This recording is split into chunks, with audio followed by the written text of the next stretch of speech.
What's up? This is your bishop once again, and welcome to This Is What We Do. First, before we start, you know, I would like to kick it off.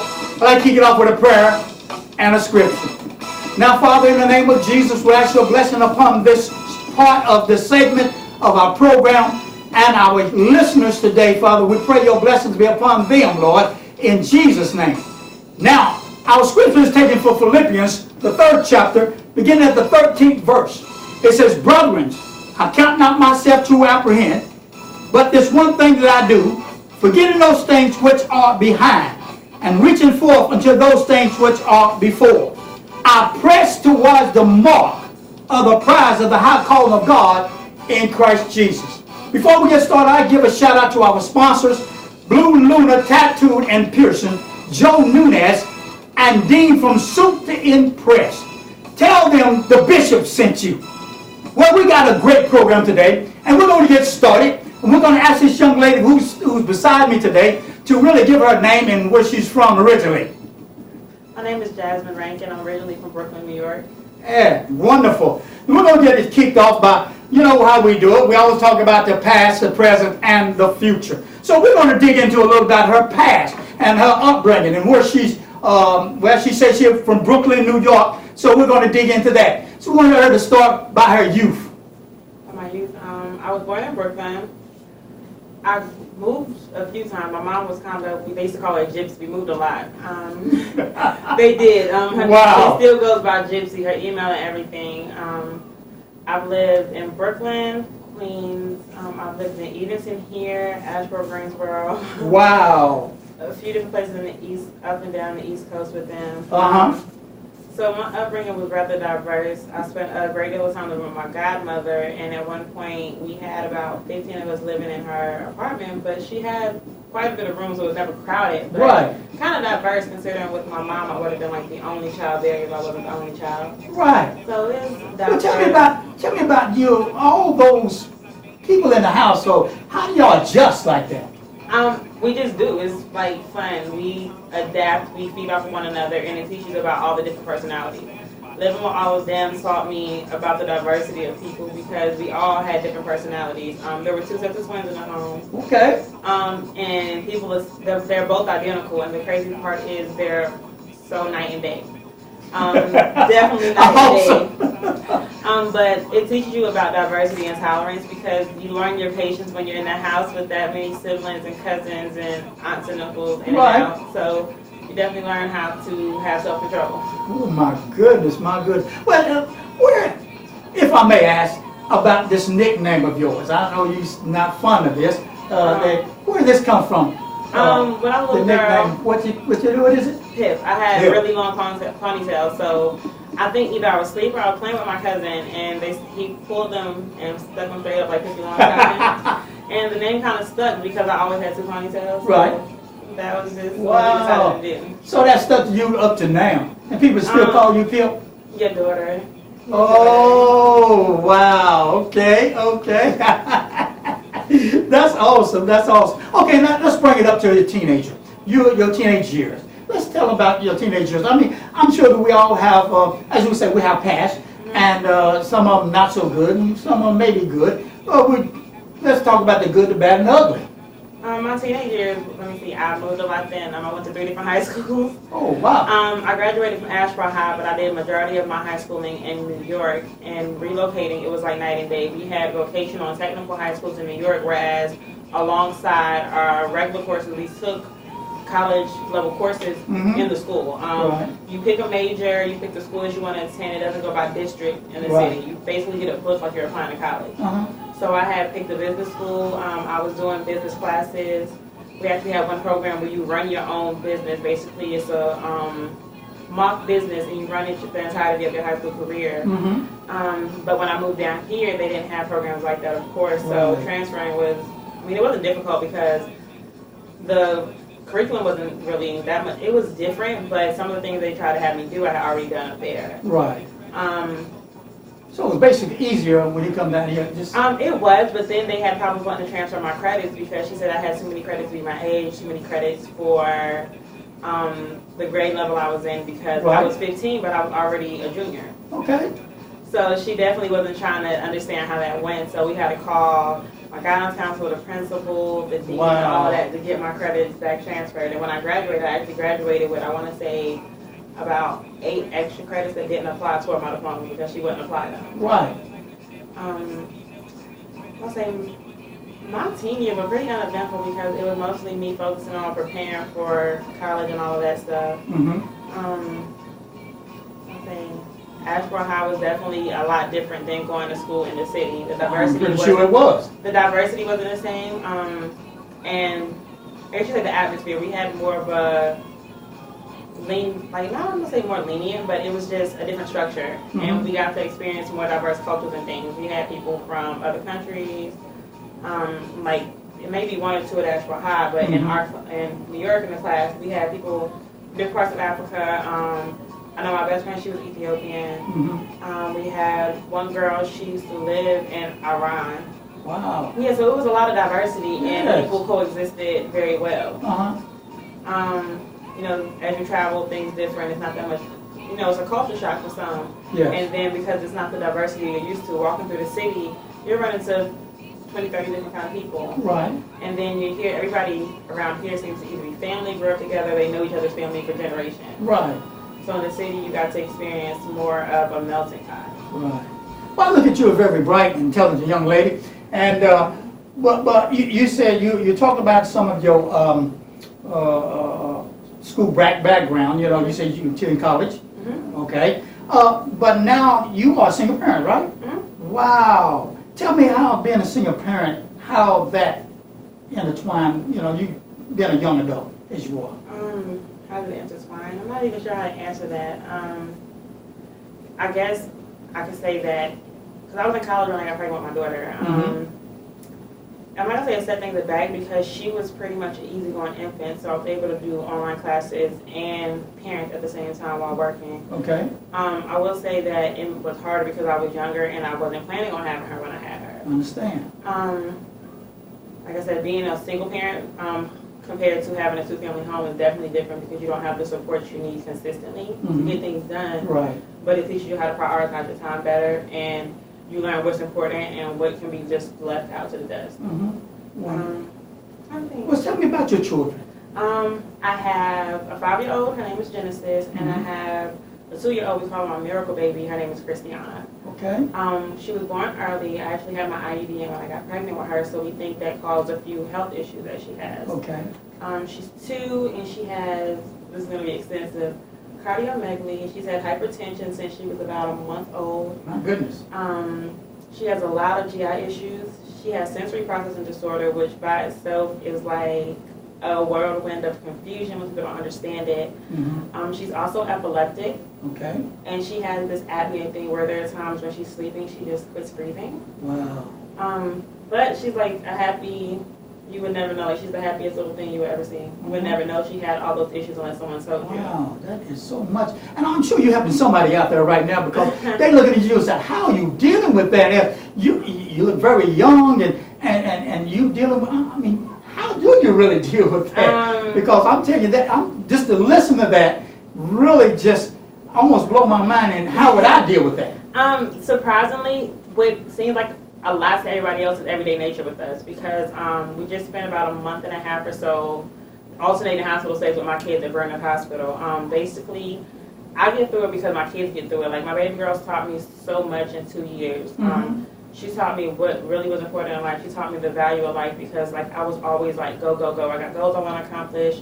I want to go to law school. I want to do this. I'm going to do that. And I was so militant about my accomplishments, I forgot to stop and smell the roses. Right. So she taught me, like, that minor things are important. Like, people are so amazed now when I'm dancing because she ate. Right. Or I'm happy because she took her medicine without spitting it at everybody in the house. Just seeing her run across the room is amazing to us because she didn't walk until after her first birthday. So little accomplishments mean a lot to me, and it made me realize that the smaller things in life are important also. Wow. That's amazing. Yeah. I mean, I'm listening, and that really that helps me. You know what I'm saying? Because I got a wife that's she's a dialysis patient. And I've been dealing with her for a number of years. But to hear you as a young parent, dealing single parent dealing with this. You know, I mean, that's, you know, I'm sure somebody out there is listening and say, you know, that really give them hope, because they may be dealing with something minor concerning what you, and they really. I mean, what I've learned is nobody calls a minor, because I've had women, because my oldest also has a few health issues. We're having a battle with her lymph nodes now. We're seeing oncology to rule out some things. And she has an opening in her spinal cord. It's a closed form of spinal bifida, but it didn't really cause issues until about a few months ago. And I was sharing it with a few women at the Ronald McDonald House, and when they're telling me their stories, I'm like, oh my God, there's so much, I couldn't handle it. Right. And then when I share my kids' stories with them, they're telling me the same thing. Wow. So what I realized is, no matter how big our problems are, 9 out of 10, we still wouldn't want someone else's. Right. Because we learned to adapt to our problems. If we had to switch out with someone else, what seems minor will probably be a burden for us. Right. Because like I tell anyone, I wouldn't trade my kids in for anything else in the world. If I could go back and pick a perfect child, I still wouldn't. Because Christiana has taught me so much. Wow, that is amazing. So let's talk about Jasmine in the present now. Where are you now in the present? I'm establishing a program called Fly Brown Girls. It's actually a nonprofit for girls of color. Fly stands for First Love Yourself. It's going to be a self-esteem building academy, along with building brighter future, self-worth, moral values, and helping young brown girls, children of color, identify with role models in the media, and everyday role models, because when they turn on the TV, they might not see someone that looks like them. Right. When they're out, they might not know that, hey, I'm beautiful regardless of what the magazine says. The suicide rate among Black and Latino children are raising, especially with the females. I want to say they did a survey, and about 80% of Black and Hispanic teens had serious thoughts with complaints of attempted suicide. Right. And most of that came from low self-esteem, not being able to identify with anyone. And I've learned that even though America, they consider us all American, when you compare beauty on the television and they put the most beautiful person in the world, it's usually someone these girls don't identify with. And then that makes them feel like, why should I try this? Why should I try that? And then, you know, they have people telling them, well, when you go to corporate America, they want to appreciate your name because it's too ethnic. Or they want to appreciate your hair, so relax it. And I want them to understand that being who you are and loving who you are first will get you a lot further than conforming to society's standards of what beauty and what a woman is. We've actually already incorporated with the Secretary of State. We're working on 501c3 approval, so we can have tax exemption and be recognized as a charitable organization. Right. I'm actually excited because a lot of the girls I'm going to work with, I actually worked with some of their older siblings when I used to volunteer at the Boys and Girls Club.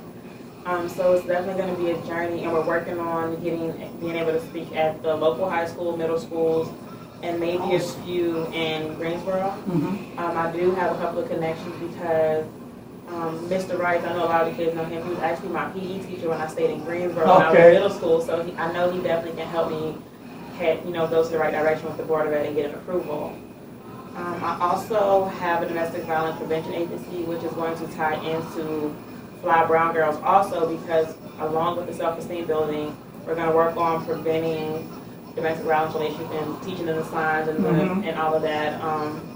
And the ladies with Sister to Sister, which is my domestic violence agency, we're teaching them how to get out of a relationship, how to know the signs, to keep from, I guess, re-entering one or falling back into the same cycle with their current partner.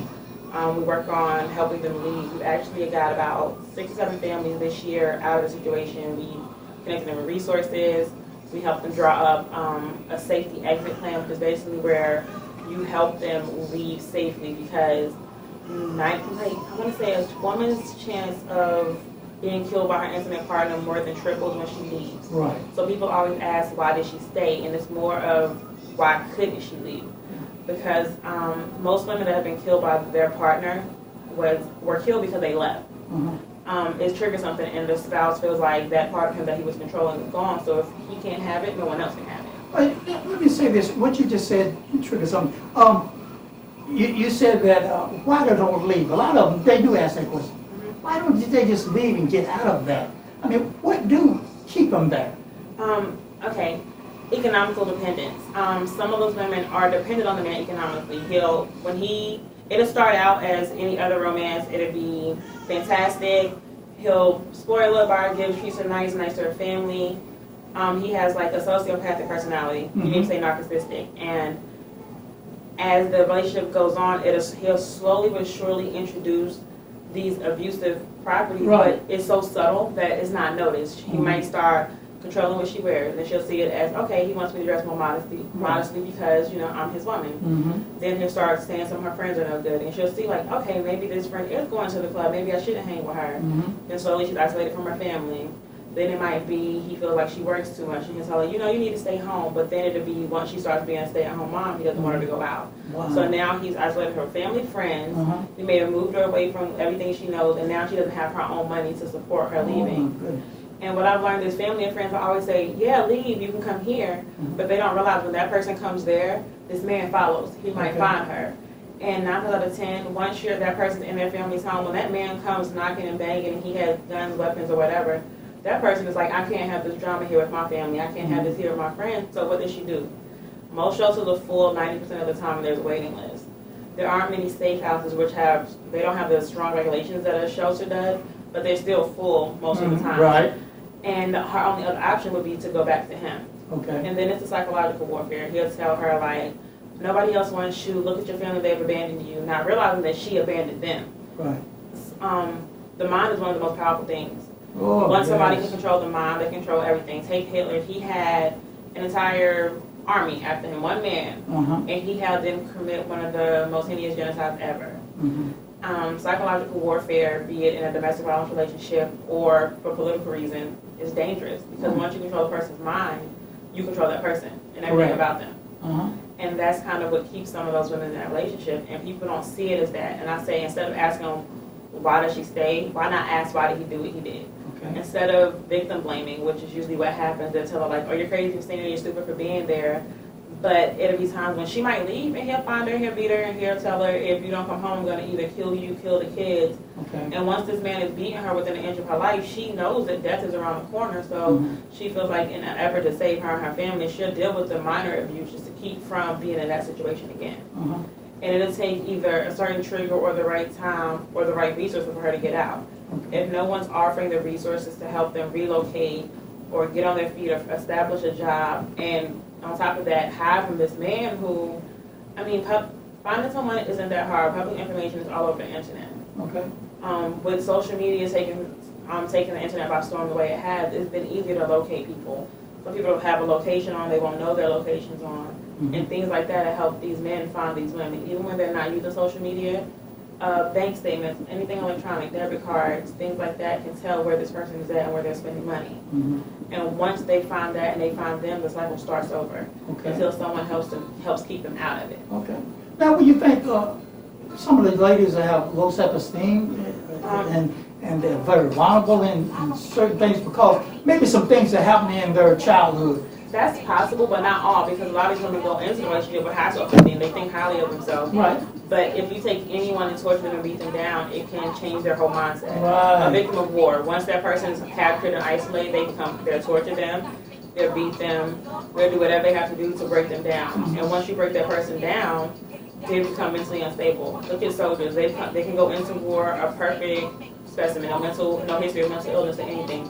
Then they come home with post-traumatic stress disorder. The same thing happens with a domestic violence victim. All the war that she's going through with her partner, the disputes and all of that, it'll trigger that. Many of these women have the same post-traumatic stress disorder that our soldiers have. And most people don't understand that, hey, domestic violence doesn't have a socio-economic status where it picks on a person. Basically, anybody can be victimized by domestic violence. People come from two-family homes and they end up in domestic violence situations. They can come from Christian, Muslim, Jewish, just about any kind of background. Some women stay because of religious reasons. They're told divorce isn't, of God. So they feel like if I divorce him, I'm voiding my vows, I'm disappointing God. So there are many different reasons, and the religious reasons, some of those women actually marry because they feel like that's what they were supposed to do. Because they had a child with this person or something like that. So a lot of them can see the signs and they stay because of those things. It's not just that they were picked out because they were weak, but other factors tied into them being with that person. I've actually worked with women who were counselors themselves, women who were teachers, some lawyers, and you'll be surprised at the high socioeconomic status of some of the women that have been victimized. It's just that everything looks good on the outside, but when they're behind closed doors, other things happen. Oh my goodness. I mean, could it be also, could men be the same? I've talked with men, I've worked with men. Women are more likely to be killed by their domestic partner, but men are more likely to be seriously injured because women typically know they're not as strong as the male, and then in some situations, women might be a little bit physically stronger than he is, and they're more likely to, use a weapon instead of just their hand. So men get victimized too, but with men, it's more of again, with society, they feel like they're embarrassed to say, like, my woman hits me, or she mistreats me, or she verbally abuses me. And a lot of the things is that it's normalized in some society. You'll see on Facebook where girls are laughing about smacking their boyfriends, or people are laughing like, oh, I want him to just jack me up. And they think that it's the norm. And with social media and the media itself publicizes this and they promote it, it's seen as, it becomes normalized in society. And with men, they feel like they're not taken seriously when they come forward. They feel like they're being judged. It doesn't happen as much as it does with women, but it does happen. How did this program come along? I mean, how did it come about? Me and my mentor, we actually were working on some things, and we came across a woman in a group who needed help. And we were saying that we were a sister's keeper, and Sister to Sister developed. We actually incorporated that last July. So we're actually hitting our 1-year birthday with Sister to Sister this month. We basically sat down, scoped out, and my mentor, she is on the Domestic Violence Coalition Board in Charlotte. So she owns a program called Resources Linked, and it's basically a multifaceted 501c3 nonprofit. She does everything from job search help to helping women in domestic violence situations. She's actually in a few different states, and she basically mentored me on getting this program, and she basically my biggest helper. You could say she's my co-founder, because when we realized the need for it, we were being on Facebook and we see women in groups saying that they're trying to leave but they don't know how, or they feel stupid for trying to leave with no money, or they feel stupid for staying, and we're trying to, we teach them that it's a process. If your life is in danger, you have to leave in a safe manner. And from helping these women, sister to sister together. Well, let me ask you a question. Have you ever been in a relationship similar to that? And that kind of helped you to maybe help someone else not to make the same mistakes that you made, things of that nature? Or you can say that, but I grew up in a house full of brothers, so not that so much is going to happen. My brother's really... So the main thing is I've been working on a community center, and I knew that I wanted domestic violence programs because I've also learned that in the Black community, a lot of times, anything that involves mental illness, abuse, it is this what stays in the house policy. They tell you what happens in this house stays in this house. And sometimes if what's happening in that house is hurting you, you need to bring it outside that house so you can help yourself and then help break the cycle. So that is part of the biggest thing that made me want to do it, because I've heard so many women say, well, it's been happening for years, but my mom was like, no, don't speak out against my husband, that's bad because of religious reasons or because of moral reasons. And we wanted to break the silence. And that's awesome, because right now, I believe you have so many people that listen to this. I mean, they want to come out of a relationship right now. They don't know how, or they're fearful for their life, or whatever but you right now, I believe you're helping somebody that's really going through the very thing which you are talking about. Well, if they are, they're more than welcome to find us on Facebook. It's Sister to Sister Domestic Violence Awareness on Facebook. Usually once you type it into the search bar, we pop right up. And because we have a support group, we have a virtual support group which actually cannot be viewed by anyone but group members. That way it's safe for everyone, and it's about invite only. So once they contact me, I can get them in without anyone knowing. Wonderful. That's wonderful. Now, let's talk about your goals, your future. Let's talk about Jasmine's future and your goals that you have. I do want to finish up with my political science major and social work, and I want to go to law school so I can do the civil rights portion of my nonprofits that I'm working on, and also handle my own legalities with my businesses. I also want to establish FBG, Fly Brown Girls, as a national movement instead of just local. Of course, it's going to start out small, but I want to see it reach other communities because these girls need those positive role models. Right. And I also want to see Sister to Sister flourish, and I wanted to open up the door for more conversation, people talking about domestic violence, and it's not a hush-hush secretive thing, because women and men, children even being hurt behind closed doors is something that should be publicized so people can stop. Usually once that dog is hit, whoever the abuser is, they're realize they're wrong. They don't want to be in the limelight. They don't want people to know they're doing this. Right. So once it's publicized, it stops. Okay. Now, you have any advice for these young ladies before we close? Do you have any advice for them out there, those that are really going through some relation issues, even after they came out of what they? The first thing that I tell the girls that we work with Fly Brown Girls, is first love yourself. If you don't love yourself enough to rebuild who you are, you'll never be able to soar and fly high. And forgiveness, we're actually working on forgiveness this week. Not only forgive that person, but forgive yourself. And forgiving does not mean forgetting and okaying what they did. It's not allowing them to say that it was all right. It's allowing yourself to heal. And if you're in a situation, take time to love you and readapt and fall in love with yourself and build from there, because it's just like starting over, and that everyone's going to understand, but it's not for everyone to understand. It's for you. Yeah, wonderful. Well, we have been talking to Miss Jasmine Rankin. And Jasmine, I thank you for coming and being part of our show today. I'm sure many people have been blessed by the things in which you have said that have been helped in so many ways. But I want to thank you for being part of our show today. And we want to thank all of you for you being a part of this show today. Because don't just be a hearer only, but be a doer, because this is what we do.